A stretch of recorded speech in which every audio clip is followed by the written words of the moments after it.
What's going on, guys? This is Ryan with Patriot Outpost, and the elites will stop at nothing to keep Joe Rogan quiet. Whether we're talking about the mainstream media, whether we're talking about Hollywood, whether we're talking about the United States government, all of them want Joe Rogan to stay quiet. They don't want him to address all the things that are going on right now, all the things that don't make sense, the freedoms that are being taken away by so many people. They can't stand him, and they will stop at nothing. And now, because Joe Rogan has bent the knee a little bit, because Joe Rogan has apologized for something that really didn't need an apology, because Joe Rogan gave an inch, they are going to continue to take miles and miles and miles until Joe Rogan is no longer a threat to them, unless he actually stands up. You can see this headline from Daily Wire. More than 100 episodes of Joe Rogan's show vanish from Spotify.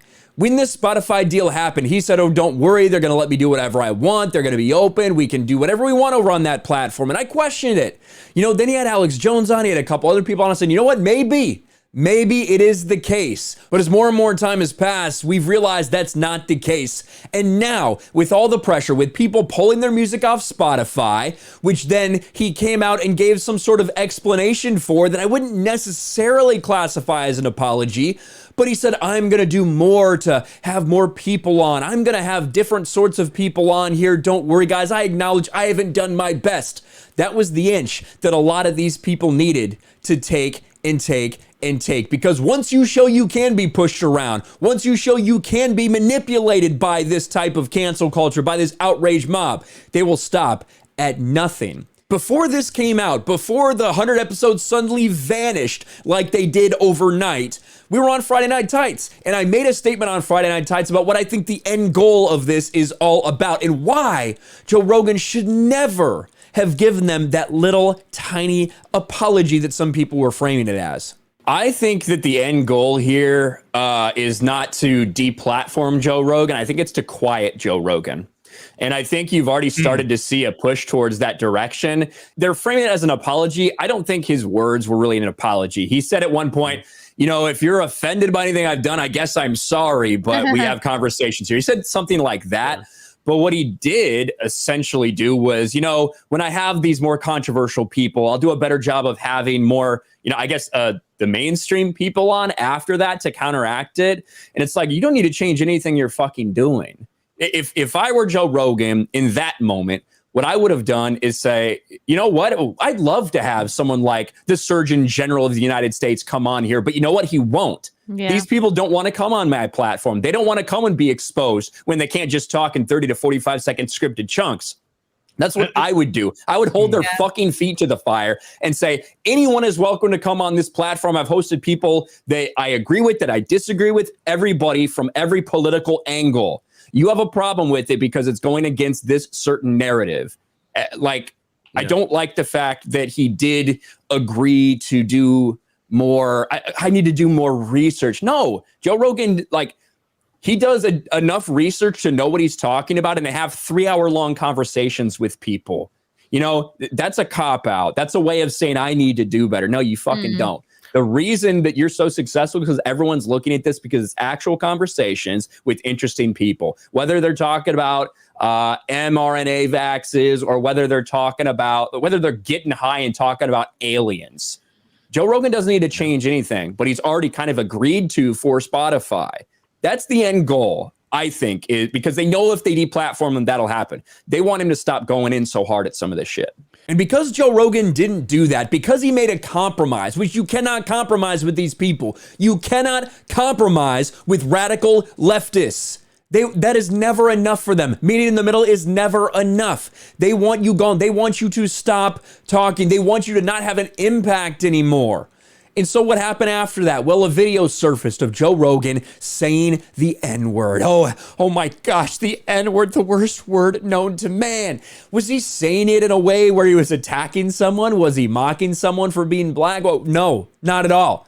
It was all used in conversations where he was saying, well, this person said this black person said that to this guy. This white person came up to this black man. My friend had said this. Those are all the types of ways it was being used.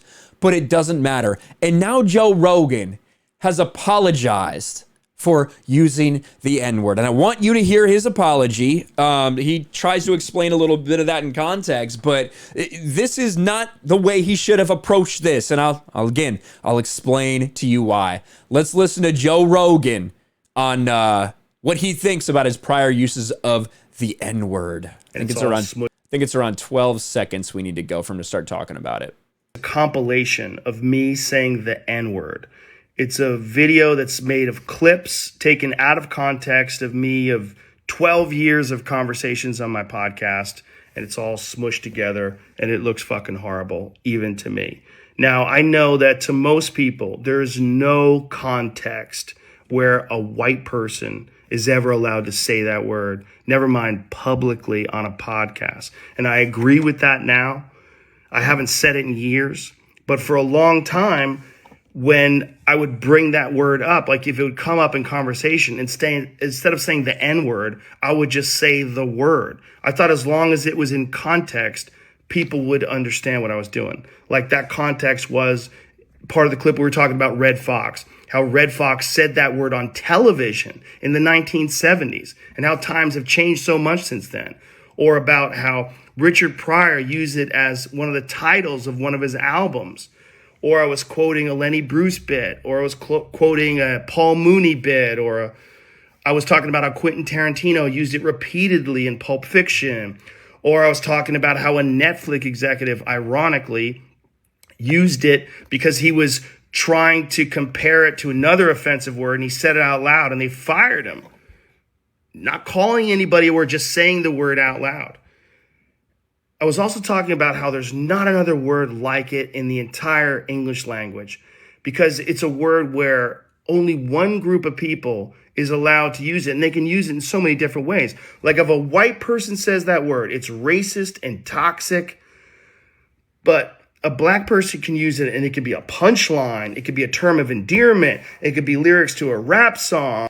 So you kind of understand where this is going in the context that he was using it, and you can go back and look at all those. Well, you'd have to find the podcast somewhere else other than Spotify, I guess, to get the context, and that's the entire thing. By bending the knee over this, by not standing up and say, you know what, you can all look at that context. Obviously, I was using the word by having a conversations about this word. It was not being used in a hateful manner. Do I regret maybe using the word in that way? Yeah, sure I do now, but I'm not going to sit there and apologize for that because there was nothing wrong about the way it was used. We are talking about the usage of a word. That's what he should have done. But instead, you say something like that, and what do you think every single news article is going to say now? Joe Rogan apologizes for using N-word on podcast. Every single article. Well, that's certainly going to have a narrative out there now. Now everyone thinks that Joe Rogan is just racist because they will always turn it against you, Joe Rogan. And I saw this. This is how I was notified that it got deleted. Spotify's deleted 2 of my Joe Rogan appearances, right, from Michael Malice. And when you look at this website, this shows all the JRE podcasts that have been deleted. The ones that have new next to them, so around 100, over 100, those are all the ones that have been deleted in the past 24 hours. The rest were the ones that were deleted when they went on to the platform. So now, maybe all the context might be forever erased for Joe Rogan from what he was saying. Spotify's going to continue to do this. They're going to continue to get this pushback from these woke lunatics, from these 80-year-old hippies that no one gives a fuck about, who's saying, I'm going to pull my music about fuck the government if you keep having this man on who says don't trust the government. This is so ridiculous. And Quartering clipped something that I thought was very interesting and absolutely on point from Joe Rogan himself. Dear Joe Rogan, if you listen to anyone about this whole debacle, please just listen to yourself. And you made a really good point. You said the thing is, if you censor yourself just 1%, you say, I'll just censor myself 1%. That's what they want. I'm going to make them happy. And then they're just going to keep moving it. They're just going to keep moving it forward, moving the goalposts, and providing you with more money and giving you more things, but keep moving it in a certain direction. And if you keep giving into it, they're going to have a hold of you and they can control you. All we're going to see, Joe, if you bend the knee on this stuff, if you keep apologizing, if you keep trying to explain away this stuff that happened, thinking you're going to compromise with them, you're not. All that will happen is more censorship, more and more and more. Tim Pool had a good take on this as well. This was a bad move by Joe Rogan. Joe has acknowledged the smears, and corporate press will run stories about how Joe acknowledged telling racist stories using racial slurs, deleting 71 episodes, and now it's even more. Now it's even more. It gave the corporate press means to run more stories and justify why his show should be banned. That's all that will happen. This will not stop. This will not slow down. It will only continue to accelerate. You got to hold the line on this thing. You can't, there are no half measures when it comes to these people. They don't accept that. And Joe Rogan should know that better than anyone. But now, by bending the knee a little bit, by compromising, what is Spotify going to do next? They're going to continue to remove. They're going to do everything they can to sanitize this man's podcast, to make sure he never talks about anything, and to muzzle him, to quiet him. All the things that I said they wanted to happen to him on Friday Night Tights just an hour or two before all this news broke, that will be the end result. But let me know what you guys think about all this in the comments below. It sucks. It really does. I don't think Joe Rogan ever anticipated being an icon and like a focal point of like so much of this stuff. But that's where he is. And I think he's very important to what is going to happen next in whether we're talking about the conversation, whether we're talking about culture, the political landscape, a lot of things. A lot of people listen to this man. And if he is completely muzzled by the mainstream, that's bad news for everyone. Regardless if you agree or disagree with a lot of his takes, I think it's bad news for everyone. Let me know your thoughts in the comments below. Smash a like button, subscribe to the channel, ring the bell for notifications, share this video out there, and I'll talk to you later. Thanks for watching, everyone. And a huge shout out to my patrons. I appreciate you guys so much. Want to follow me on Twitter or Instagram? Check out the description below. You'll find links to my P.O. box and my Patreon as well. And I'll talk to you guys later.